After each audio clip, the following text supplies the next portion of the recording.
देखिए, ये वही लोग हैं जो जिन्होंने इस रियासत को तोड़ के एक यूटी में तब्दील किया है।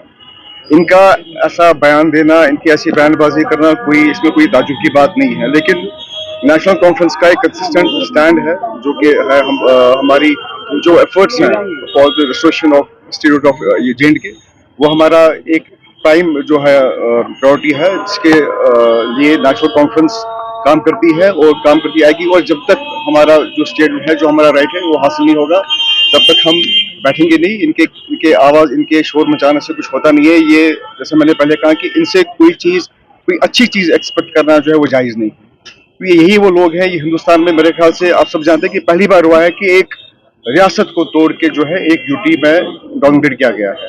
सो इनका ये बयान देना कोई हैरान बात नहीं है। ये तो this is what is expected from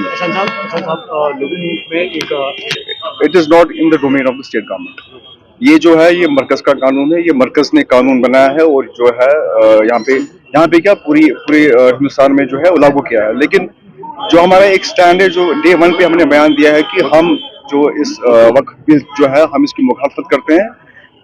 हम सारे ये समझते हैं कि ये बिल जो है ये न ये हिंदुस्तान के हक में है, न ये हिंदुस्तान में जो रहने वाले मुसलमान हैं न ये उनके हक में है।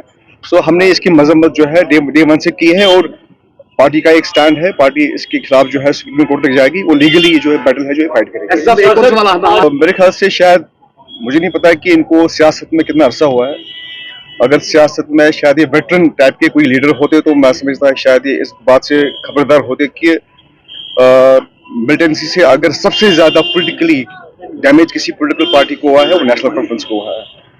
किसी भी पॉलिटिकल तंजीम के वर्कर्स, लेजिस्लेटर्स, फॉर्मर मिनिस्टर्स अगर मारे गए हैं वो नेशनल कॉन्फ्रेंस के हैं। तो ये इनसे हमें ये सबक सीखने की जरूरत नहीं है। सर वो जो अल्कोहल बिल थी लिस्टेड थी, लेकिन अनफॉर्चुनेटली जो ये